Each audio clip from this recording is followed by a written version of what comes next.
네, 안녕하세요. 강프로입니다. 자, 한미 반도체 보겠습니다. 자, 한미 반도체 오늘 보합권에서 등락 중에 있습니다. 오늘 시장을 보면 그렇게 좋은 움직임은 나오지 않고 있어요. 자, 그런데 시장이 왜 안 좋냐?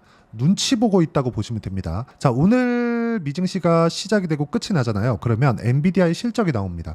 엔비디아의 실적은 당연히 잘 나올 거예요. 그런데 2분기 이후에 그쵸? 전망치가 어떻게 발표를 할지 엔비디아 측에서, 그리고 엔비디아 측에서 발표한 전망치, 그쵸? 실적 발표 시에 발표하는 전망치는 그동안 상당히 신뢰도가 높게 작용을 해왔었습니다. 뭐 그래서 뭐 한국 시장처럼 뭐 앞으로의 전망치를 발표했는데 그게 뭐 시장 영향이 없거나 그렇진 않을 거예요. 그런데 기본적으로 AI 반도체 시장에 대한 부분은요, 계속해서 성장에 대한 부분, 그쵸? 성장에 대한 부분이 있다고 보시면 되는데, 이게 미국에 대한 움직임하고 한국에 대한 움직임 자체가 약간 차이가 납니다. 자, 그 차이에 대해서 제가 뭐라 그랬느냐? 엔비디아는 앞으로 경쟁사가 계속해서 늘어날 수 있습니다. 왜 그러냐면 엔비디아가 지금 AI 반도체, 즉 GPU를 굉장히 비싼 값에 팔고 있어요. 그런데 이게 어느 정도로 비싸게 받느냐? 지금 AI 서비스를 하고 있는 업체들 있죠. 뭐 구글, 메타, 그리고 뭐 마이크로소프트. 이 마이크로소프트가 지금 챗GPT를 만들어 냈죠. 그렇죠? 여기에 있는 오픈 AI가. 자, 지금 이런 구조를 갖춰가고 있는데 여기서 판을 깔아놓고 돈은 엔비디아가 다 벌고 있는 거죠. 근데 이게 이런 구조가 나올 수밖에 없는 게요. 이렇게 생각을 하셔야 돼요. AI 서비스가 이렇게 진행된다. 청사진을 딱 만들어 놓고 서비스를 시작을 했습니다. 근데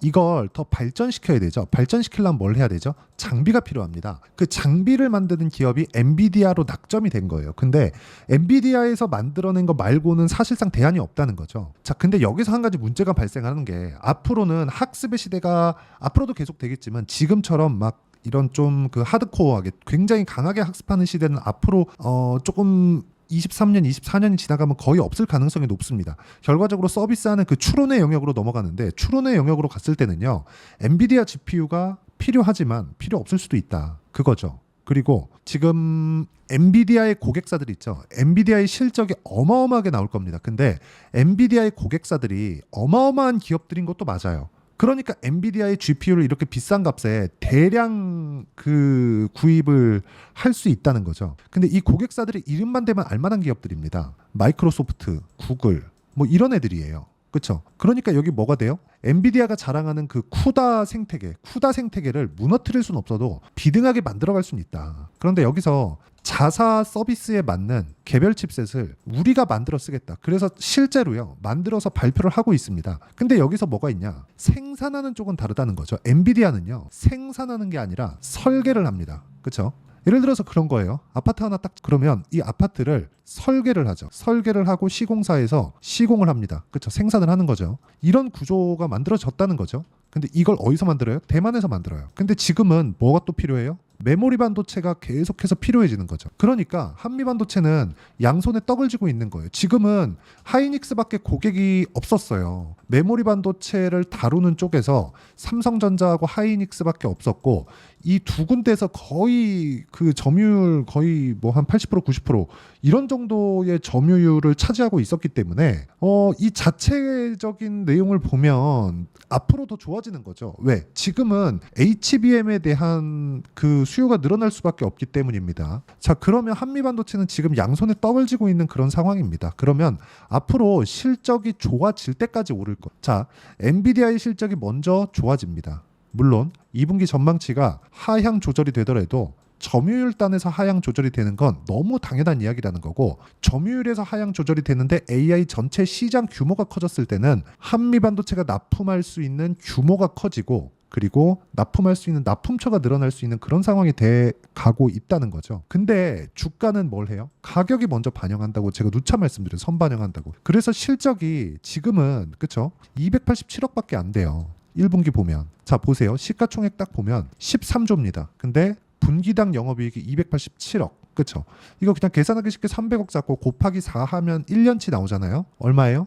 1200억이에요. 1200억짜리 기업이 시가총액 12조. 그쵸? PER 몇 배? 100배. 그쵸? 근데 지금은 1200억이 안 되죠. 그러니까 주가가 항상 싸지는 분위기가 잡힐 때까지 올라가. 그러니까 아직까지는 고가가 아니라는 겁니다. 그리고 하이닉스의 실적도 이번 분기에 돌기 시작했기 때문에, 그쵸? 하이닉스의 실적만 딱 보고 있다가 우리가 매도 구간을 잡으면 된다. 지금은 아닙니다. 오히려 반등하는 구간에 맞춰서 우리가 타점, 그쵸? 추가 매수할 수 있는 타점, 그리고 신규 매수할 수 있는 타점을 찾는 게 정답입니다. 정답. 자, 그러면 이렇게 타점을 잡았을 때 어느 정도까지 내가 매매를 할 수 있는지 그 내용을 한번 볼게요. 어떤 종목군을 매매하는지를 제가 보여드릴 겁니다. 자, 내용 보시면 그래요. 클래시스입니다. 그쵸? 최근에 화장품 관련 종목군들 굉장히 강하죠.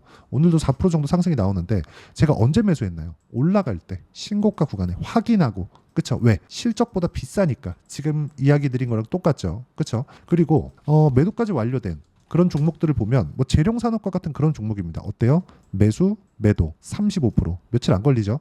이런 상황을 지속적으로 만들어 가야 된다는 겁니다. 그리고 오늘 같은 경우에도 자, 최근에 시장이 조금 안 좋아요. 안 좋은데도 불구하고 제가 계속해서 매매를 하는 이유는 안 좋다는 그 상황이 종목의 시세가 확대되지 않는다는 데 문제가 있는 거지, 시장이 막 폭락한다거나 그럴 위험은 없습니다. 시장이 어느 정도 조정받는다고 종목을 팔아야 될 필요가 없다는 거예요. 물론 종목별로 차이가 있지만, 근데 그 종목별로 차이가 있을 때 우리가 강세 종목을 잡으려면 확인하고 잡아야 될 수밖에 없다는 거고, 그 내용에 대해서 제가 이야기를 드리고 있는 겁니다.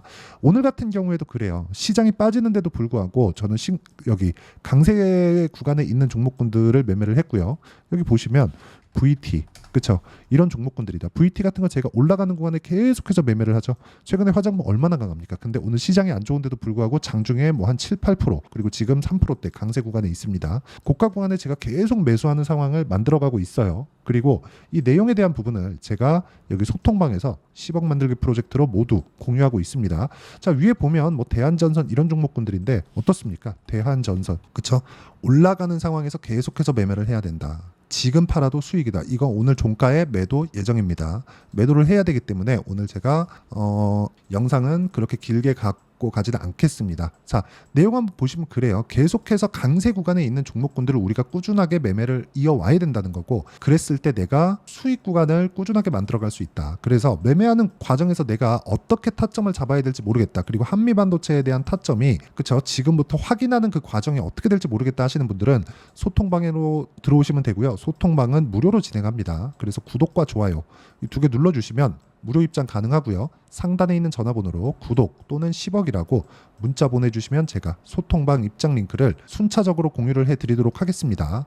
자, 그러면 우리가 어떤 종목군들을 공략해야 되는지 그 이야기를 다 드렸으니까 이 내용에 맞춰서 우리가 한미반도체를 보면 내용이 명확해집니다. 제가 왜 봐요? 신고가 구간에 있어서. 그럼 뭐예요? 비싸다. 근데 주식은 어떤 주식이 가요? 비싼 주식이 간다. 그래서 우리는 한미반도체를 지속적으로 추적을 해야 된다. 이 상황을 지속적으로 만들라는 겁니다. 지금 뭐 바로 매수하세요 그게 아니에요. 어차피 이제 내일이면 엔비디아 실적 반영됩니다. 그리고 나서 약간의 출렁임이 있을 수 있어요. 그 구간을 공략을 해야 된다는 거고, 그렇게 공략이 됐을 때 꾸준하게 수익을 낼 수 있습니다. 그리고 그 내용에 대한 부분을 제가 어떻게 타점을 잡는지 그 내용에 대한 부분을 여기 소통방에서 10억 만들기 프로젝트로 다 무료로 진행하고 있으니까 상단에 있는 전화번호로 구독 또는 10억이라고 문자 보내주시면 되고요. 그리고 이렇게 타점을 잡는, 전부 다 보시면 장 시작 전에 제가 말씀드리고 있죠. 이렇게 타점을 잡는 원리가 있을 텐데 그 원리에 대한 부분은 여기 한미반도체의 가격과 단기 보유 전략.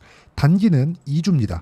2주 동안 내가 어떻게 수익 전환을 시킬까? 그 내용에 대한 부분이고요. 무엇보다 한미반도체의 엔비디아 실적 이후에 실시간 타점, 그렇죠? 매수하는 실시간 타점을 제가 문자로 공유를 해드리도록 할 테니까 상단에 있는 전화번호로 한미라고 문자 보내주시는 분들에 한해서만 제가 단기 보유 전략 그리고 한미반도체의 실시간 타점을 문자로 공유를 해드리도록 하겠습니다. 자, 내용 정리하면 그렇습니다. 주식시장은 미래 가치를 가격이 먼저 반영하고요. 그렇기 때문에 올라가는 주식들, 강세 구간에 있는 주식들은 모두 비싸게 거래가 되는 게 정석입니다. 그렇기 때문에 지금 반도체 종목군들의 뭐 비싸다, 싸다 뭐 이런 논란들이 있어요. 근데 그런 부분은 싹 다 무시하시면 되고요. 철저하게 내가 얼마에 사야 되는지 그 내용에 대해서 파악하는 게 정말 중요하다. 그렇죠? 이런 내용을 이해를 했을 때 내가 어떤 식으로 매매를 이끌어가고 그리고 어떻게 분류를 하고 어느 정도 성과가 나올 수 있을지 그 내용에 대해서 제가 다 이해를 시켜드리도록 할 테니까 영상 끝까지 시청하시고요. 모든 분들이 성공 투자하셨으면